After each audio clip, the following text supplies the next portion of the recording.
Hello students, स्वागत है आपका अपने चैनल कॉमर्स कुजी पर। और जो हमने बिजनेस एंड कॉमर्शियल नॉलेज का फर्स्ट चैप्टर स्टार्ट किया था, उसके 2 पार्ट मैंने अपलोड कर दिए हैं। आज हम थर्ड पार्ट करने वाले हैं। अगर वो 2 पार्ट आपने नहीं देखे हैं तो मैं डिस्क्रिप्शन में उसका लिंक डाल दूंगा, वहां पे आप जाके देख सकते हैं। प्लस जो भी बच्चे हमारे सीए की लाइव क्लासेस लेना चाहते हैं, उसका फीस 3000 पर सब्जेक्ट है। आप जो भी बच्चे क्लास लेना चाहते हो ले सकते हैं। 9690105047 ये मेरा व्हाट्सएप नंबर है।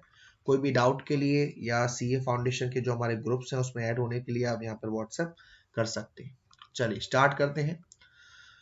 इससे पहले का हम पढ़ा था, आज हम पढ़ने वाले हैं यहाँ से जहां से कह रहा है कंसेप्ट इलॉबरेशन ऑब्जेक्टिव्स ऑफ बिजनेस, यानी कि यहाँ पर जो भी बात करी जाएगी वो कहीं ना कहीं लिंक करेगा हमारे जो ऑब्जेक्टिव्स होते हैं बिजनेस के उससे। जैसे कि इंटरडिपेंडेंस, यानी कि किसी चीज पर निर्भर करना। Business draw its factor of production from the society and its dependent on it for the sale of goods and service.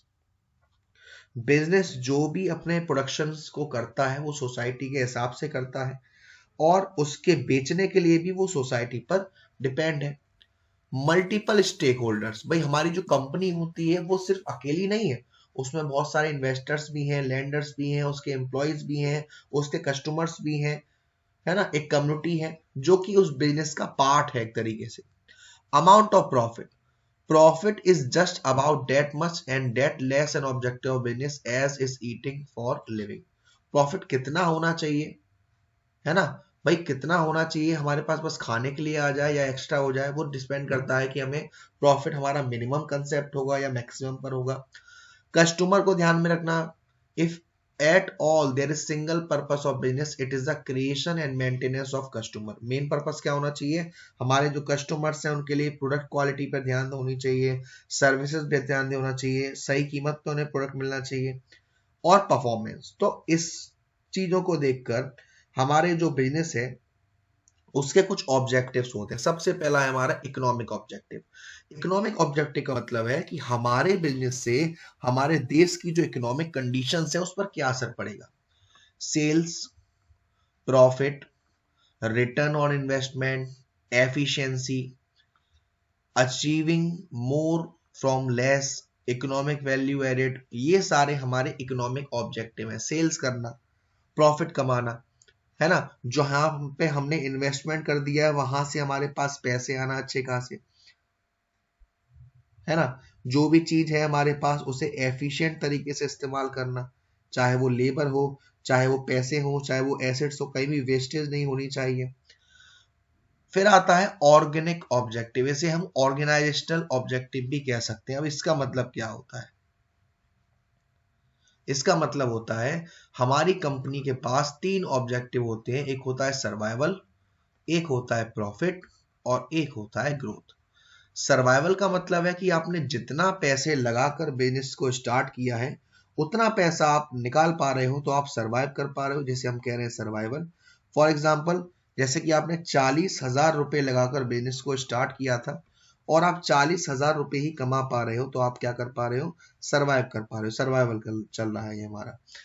अब 40,000 रुपए से ज्यादा आ गया तो जाहिर सी बात है हमें क्या हुआ, प्रॉफिट हुआ। और जब ये गैप बढ़ता जाएगा तो हम क्या करेंगे, ग्रोथ करेंगे। तो उसी को हम कहते हैं हमारा ये एक तरीके से ऑर्गेनिक ऑब्जेक्टिव की सर्वाइवल करना।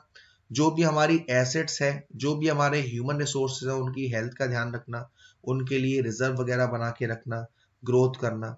फिर आता है सोशल रेस्पॉन्सिबिलिटी, समाज के लिए हम क्या कर सकते हैं, समाज के लिए टाइम टू टाइम नौकरियां निकालना, अच्छे गुड्स का अच्छे गुड्स देना, क्वालिटी के गुड्स देना, उनके साथ अनफेयर ट्रेड प्रैक्टिस नहीं करना, ठीक है ना। तो ये हमें दे रखा है सोशल रेस्पॉन्सिबिलिटी। जो हमारी कम्युनिटी है उन्हें अच्छी एजुकेशन देना, हेल्थ, उनके आसपास पॉपुलेशन जो है उसे पॉल्यूशन नहीं होना चाहिए, टाइम टू टाइम जॉब वगैरह निकालना। फिर समाज के लिए कोई भी चीज हमारे ऐसा नहीं हो जिससे समाज के लोगों को नुकसान हो। जो भी हम काम करें वो इथिक्स में रह के करें। इथिक्स का मतलब है कि कभी कभी अगर हम कुछ गलत कर देते हैं तो ऑटोमेटिकली अंदर से आपको फील आता है कि यार मैंने वाकई में गलत कर दिया या मैंने वाकई में सही कर दिया। ये हमारे अंदर का इथिक्स होता है ना। इसे हम कहते हैं हमारा इथिक्स का हिस्सा होता है वो। तो रेस्पॉन्सिबल बिजनेस इज विशफुली थिंकिंग और मीनिंगफुल एंटरप्राइज। अब यहां पर आपको दे रखा है कि जो भी कंपनीज हैं वो साइड में कुछ ना कुछ करती हैं। यहाँ पे आपको कंपनीज के नाम दे रखे हैं, जैसे असबा है जो इंडिया का फर्स्ट सोशल एंटरप्राइज है जो हमारा फोकस करता है वुमेन के ऊपर। लेमन ट्री होटल्स है, लेमन ट्री होटल्स क्या करता है, जो भी हमारे डिसेबिलिटीज होती हैं, जो डिसेबल पर्सन होते हैं उनके लिए जॉब प्रोवाइड करता है। हिंदुस्तान यूनिलीवर लिमिटेड क्या करता है, इनका प्रोजेक्ट है शक्ति जो कि रूरल एरियाज में जो वुमेन है उनको जॉब देता है। तो ये कहीं ना कहीं अपने अपने कोई ना कोई ऑब्जेक्टिव्स को पूरा कर रहे हैं। The plurality of the objective of business suggests that business must be assessed not only in terms of their economic return but also their social and ecological return। तो जब भी हम बिजनेस करते हैं तो हमारे जो भी ऑब्जेक्टिव है, सिर्फ इकोनॉमिक ऑब्जेक्टिव ही नहीं, सारे ऑब्जेक्टिव, चाहे आपका वो ऑर्गेनाइजेशनल ऑब्जेक्टिव हो, चाहे वो आपका सोशल ऑब्जेक्टिव हो, चाहे वो आपका पर्सनल ऑब्जेक्टिव हो, सारे ऑब्जेक्टिव्स को ध्यान में रखते हुए आपको अपना बिजनेस करना है। फिर आता है फॉर्म्स ऑफ बिजनेस ऑर्गेनाइजेशन। जब आप बिजनेस करने के लिए जाते हो तो किस किस तरीके के आप बिजनेस कर सकते हो। While elaborating business as an economic activity, we have seen that forms of business may be discussed on a variety of criteria. On the basis of nature, activity, business may be engaged in industry, trade or other services, या फिर size के हिसाब से, scale of activity के हिसाब से।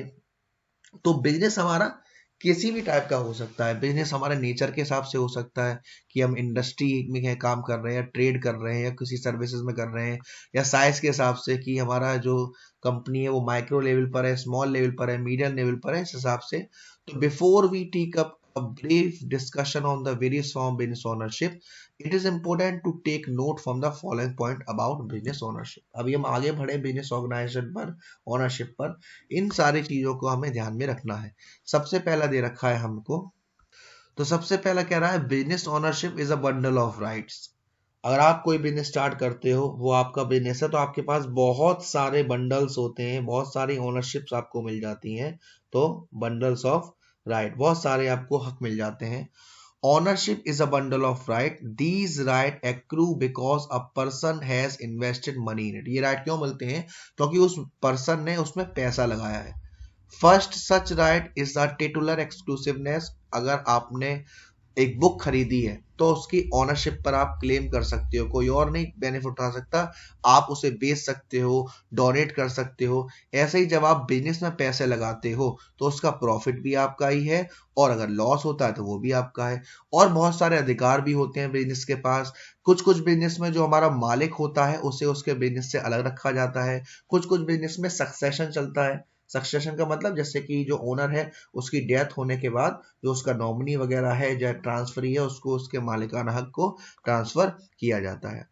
फिर क्या रखा है, बिजनेस में भी ओन सिंगली या ज्वाइंटली। बिजनेस में एक मालिक भी हो सकता है और बहुत सारे मालिक भी हो सकते हैं। एक मालिक है, ओनर्स एक है, तो उस बिजनेस को हम कहते हैं सोल प्रोप्राइटरशिप फर्म। या फिर अगर ज्यादा है तो फिर पार्टनरशिप हो सकती है, कंपनी हो सकती है, कोऑपरेटिव कैश सोसाइटी हो सकती है। जब एक इंसान उसे चला रहा है तो सारा का सारा प्रॉफिट उसको होगा, सारा का सारा लॉस होगा। जो शेयर ओनरशिप है तो उसमें कैपिटल भी सबको लगानी पड़ेगी, प्रोजेक्ट ज्यादा चलेगा।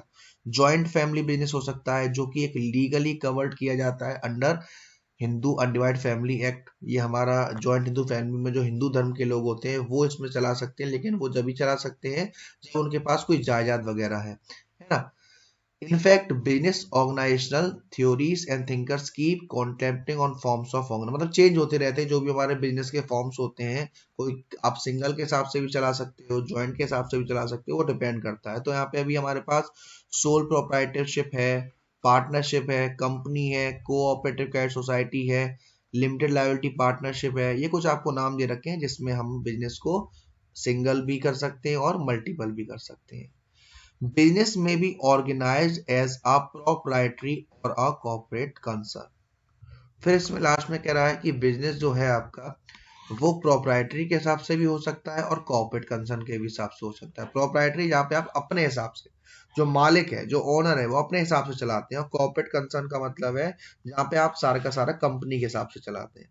तो सबसे पहला बिजनेस आ गया आपका सोल प्रोप्राइटरशिप। सोल प्रोप्राइटरशिप के नाम से समझ में आ रहा है ऐसा बिजनेस जिसका मालिक क्या है, एक है।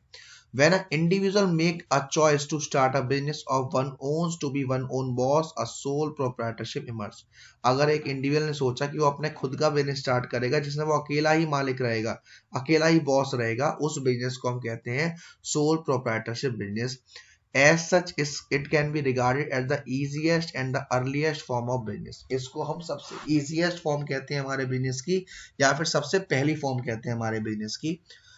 One may open a daily need store in a corner room of one house or may just set up a shop on the weekly bazaar.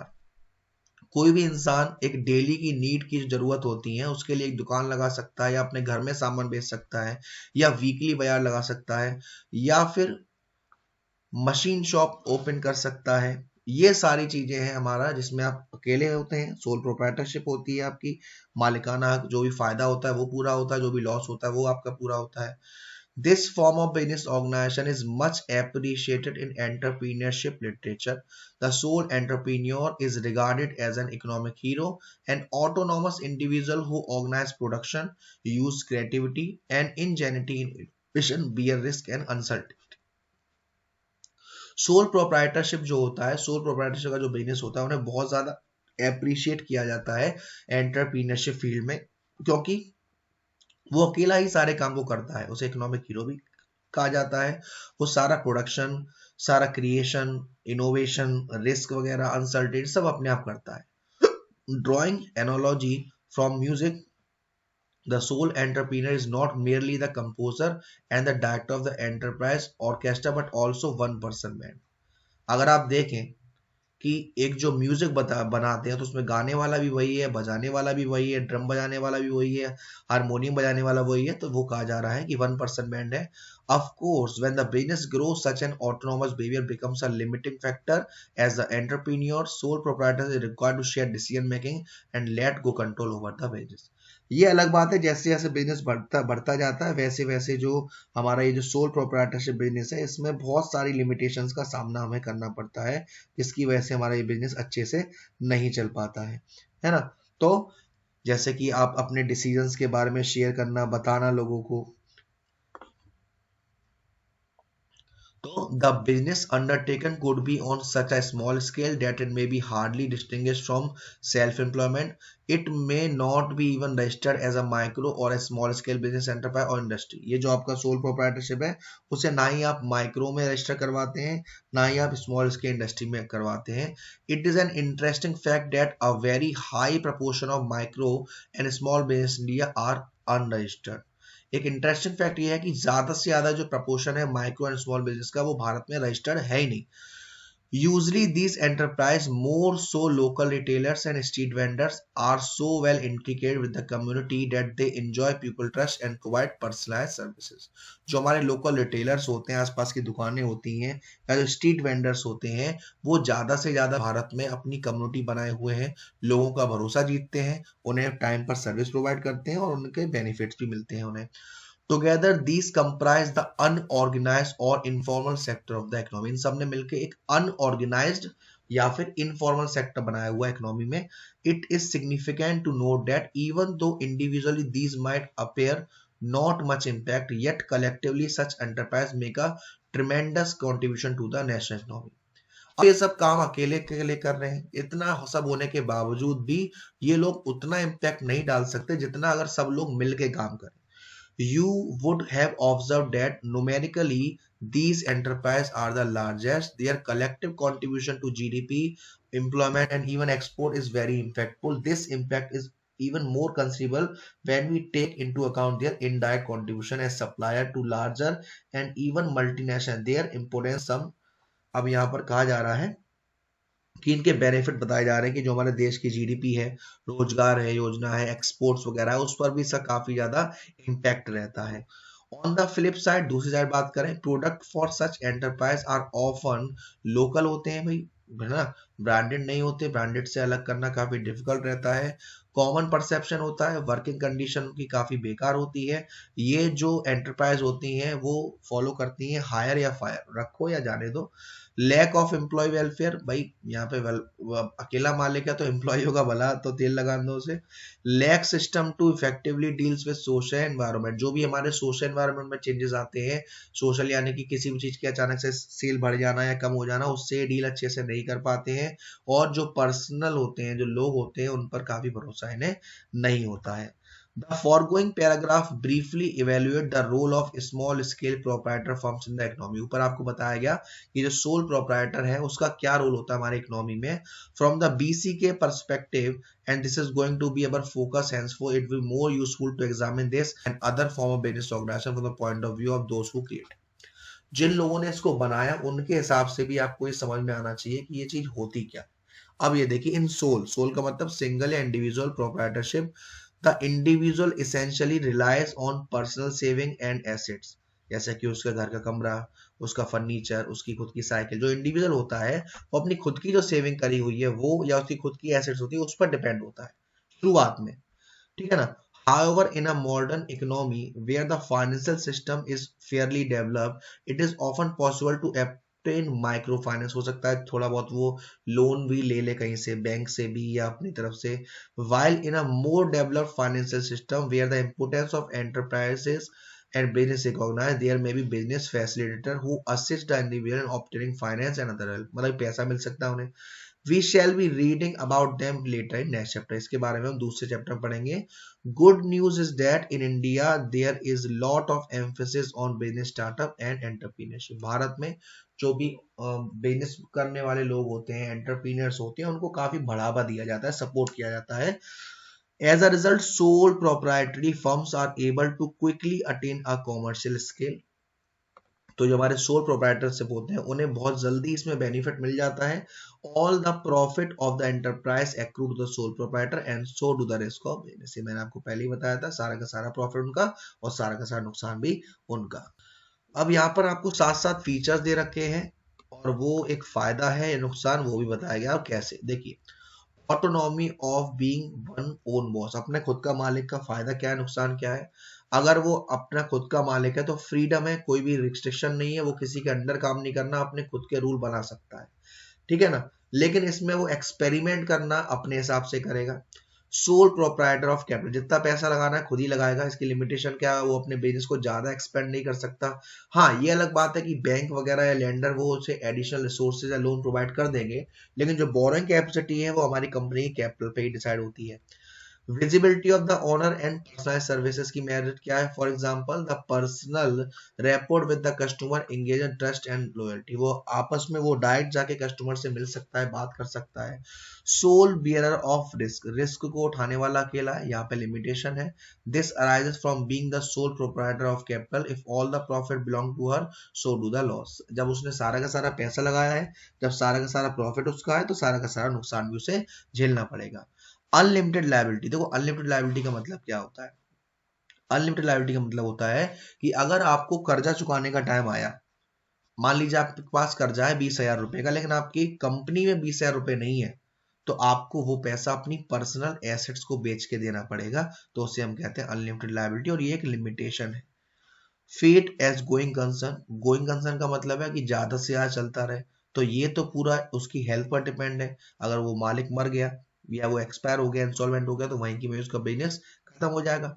Succession of ownership by will, a will or testament is a legal document by which a person, the testator, express their wishes as to how their property is to be distributed at death and name of one or more person। इसका मतलब क्या है कि भाई अगर वो जो businessman है वो एक्सपायर हो जाएगा तो उसके बाद उसका बिजनेस किसे दिया जाएगा। If the will is non-existent, the applicable law of inheritance will come into force। For example, for the Hindus, Buddhism, Jain, Sikhs, the Hindu succession act 1956 is applicable. तो अगर उस पर विल में कुछ लिखा ही नहीं है, कुछ बताया ही नहीं गया है, तो वो लॉ के हिसाब से ट्रांसफर किया जाता है। तो अभी आपने ऊपर देखा सोल प्रोप्राइटरशिप के बारे में, उसके फीचर्स के बारे में, उसकी लिमिटेशंस के बारे में। दूसरा टाइप का होता है हमारा हिंदू अनडिवाइडेड फैमिली, जिसको हम पढ़ेंगे हमारे नेक्स्ट पार्ट में। यहाँ तक की वीडियो से रिलेटेड आपको कोई भी डाउट हो, कोई भी दिक्कत हो, आप वीडियो में बता देना। नंबर मैंने आपको ड्रॉप किया है, वहाँ पूछ सकते हैं। वीडियो पसंद आई हो तो वीडियो को लाइक जरूर करेगा, शेयर जरूर करेगा। अब तक चैनल को सब्सक्राइब नहीं किया है तो सब्सक्राइब कर दीजिएगा। Thank you so much, love you all.